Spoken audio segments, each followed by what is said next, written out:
એકવાર શ્રી કૃષ્ણ અક્રૂરજીના ઘેર ગયા હતા. અક્રૂરજીએ સ્વાગત કર્યું. પ્રભુએ કહ્યું, મેં એવું સાંભળ્યું છે ધૃતરાષ્ટ્રે પાંડવો સાથે વેર કરી, એમને બાળવાનો પ્રયત્ન કર્યો, એવું લોકો બોલે છે. તમે એકવાર અહીંથી હસ્તિનાપુરમાં જાઓ, 2 મહિના ધૃતરાષ્ટ્ર સાથે રહો, એની થોડી પરીક્ષા કરો. એના હૃદયમાં પ્રેમ છે કે વેર છે, અને વેર કરતો હોય તો હું પાંડવ પક્ષમાં રહીને કૌરવોનો વિનાશ કરીશ. અક્રૂરજી હસ્તિનાપુરમાં આવ્યા છે, ધૃતરાષ્ટ્ર સાથે રહ્યા છે. અક્રૂરજી સમજી ગયા એની દાનત બહુ બગડી. અક્રૂરજીએ ધૃતરાષ્ટ્રને ઉપદેશ કર્યો, જે શરીરને સુખ આપવા માટે માનવ પાપ કરે છે, અંતમાં એ શરીર પણ છોડવું જ પડે છે. ધન સાથે આવતું નથી. ધન કેવી રીતે સાથે આવશે? શરીર છોડવું જ પડશે. શરીરને સુખ આપવા માટે જીવ પાપ કરે છે.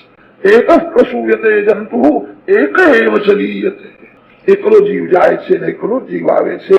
ધર્મ એના પાછળ જાય છે, ધન સાથે જતું નથી. તમે આ પાપ શા માટે કરો છો? તમને જયારે પાપની સજા થશે ત્યારે તમારો દીકરો દુર્યોધન સાથે આવવાનો છે. મજામાં બધા સાથ આપે, સજામાં કોઈ સાથ આપે. સજા એકલાને જ થાય છે. વિચાર કરો. ધૃતરાષ્ટ્રને સમજાવે છે, અર્ધુરાજ પાંડવોનું છે, એમને આપી દો. ધૃતરાષ્ટ્રે કહ્યું, મારો દીકરો દુર્યોધન મારી પાસે આવે ત્યારે મને વિવેક રહેતો નથી, મારું જ્ઞાન ટકતું નથી. પાપની માં છે મમતા. દુર્યોધન મારો દીકરો એ પાપ કરતો હતો, છતાં એનું પાપ છુપાવે અને ધૃતરાષ્ટ્ર એની સાથે પ્રેમ કરે. મમતા પાપની માં છે અને લોભ એ પાપનો બાપ છે. લોભથી જીવ પાપ કરે છે. ધૃતરાષ્ટ્ર લોભી છે. અક્રૂરજી હસ્તિનાપુરથી મથુરામાં આવ્યા છે. ભગવાનને કહ્યું એ દુષ્ટ છે, એને સમજાવવાથી એ સુધરે એવો નથી, એને મારવો જ જોઈએ. કેટલાક જીવ એવા હોય છે એમને ભગવાન સમજાવે તો પણ સુધરતા નથી. માનવને જયારે માર પડે છે ત્યારે આવો જ આ ધૃતરાષ્ટ્ર છે. દશમ સ્કંદનું પૂર્વાર્ધ પરિપૂર્ણ થયું, ઉત્તરાર્ધનો આરંભ. વ્યાસનારાયણની એવી આદત છે, ચરિત્ર ભાગ પૂરો થયા પછી ઉપસંહારમાં 1-2 શ્લોક એવા કઈ બોલે છે કે પ્રકરણનું બધું રહસ્ય થોડા શબ્દોમાં ભરી દે છે. સંતોની ઋષિઓની એવી આદત હોય છે, બહુ ઓછું બોલે છે, બોધ ઘણો આપે છે. કંસ જીવતો હતો ત્યાં સુધી કંસની રાણીઓના નામ ભાગવતમાં આપ્યા નથી. કંસ મરી ગયા પછી ઉત્તરાર્ધના પહેલા શ્લોકમાં કંસની 2 રાણીઓના નામ આપે છે. કંસના ઘેર 2 રાણીઓ હતી, એકનું નામ અસ્તિ અને એકનું નામ પ્રાપ્તિ. કંસ મર્યા પછી વિધવા થઈ. અસ્તિ અને પ્રાપ્તિનો જે પતિ એ જ કંસ. અસ્તિ બેંકમાં આટલા રૂપિયા જમા છે, પ્રાપ્તિ આ વર્ષે આટલો નફો થશે એવું લાગે છે. ગમે તે રીતે પૈસો ભેગો કરવો છે. શરીરનું સુખ અને ઇન્દ્રિયોનું સુખ ભોગવવું છે. માનવ જાણે છે હું તન નથી, હું મન નથી, હું આંખ નથી, હું જીવ નથી. માનવ બોલે છે મારી જીભ, મારી આંખ. જીભનું સુખ એ તમારું સુખ છે. શરીરથી ઇન્દ્રિયોથી આત્મા જુદો છે, જાણે છે, છતાં શરીર સુખ ઇન્દ્રિય સુખ એ મારું સુખ છે એવું સમજે. શરીર અને ઇન્દ્રિયોથી આત્મા ભિન્ન છે તો આત્માનો આનંદ પણ ભિન્ન હોય. ગમે તે રીતે પૈસો કમાવવો છે, ઇન્દ્રિયોનું સુખ ભોગવવું છે, શરીરને સુખ આપવું છે. આવા જે વિચારો કરે એ કંસ જેવા છે. તે વખતે એક હતો પણ હવે કલયુગમાં તો ઘેરે ઘેર કંસ જેવા જ દેખાય. બહુ વધી ગયું. તમે બધા પરમાત્માનો અંશ છો. તમે શરીર નથી તો શરીરનું સુખ એ તમારું સુખ નથી. તમે ઇન્દ્રિય નથી, ઇન્દ્રિયોનું સુખ તમારું સુખ નથી. આત્મા પરમાત્માનો અંશ છે, આનંદમય પરમાત્મા છે. માનવના જીવનમાં ઘણો સમય ખોટું સુખ ભોગવતા જ પૂરો થાય છે. ખોટું સુખ ભોગવતા શક્તિનો અને સંપત્તિનો જે વિનાશ કરે એ કંસ જેવો છે.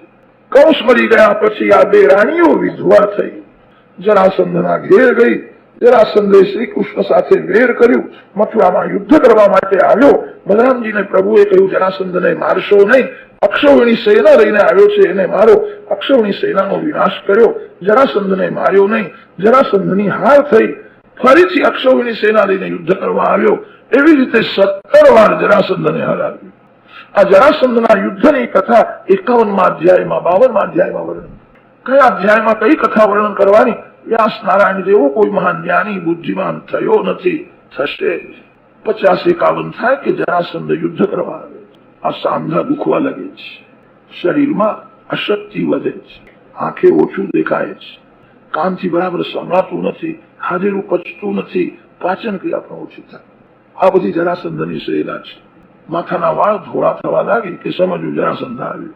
કલિયુગના લોકો તો બહુ બુદ્ધિમાન છે, બહુ આગળ વધ્યા છે. ધોળાના પાછા કાળા કરવાનું શોધી કાઢ્યું છે.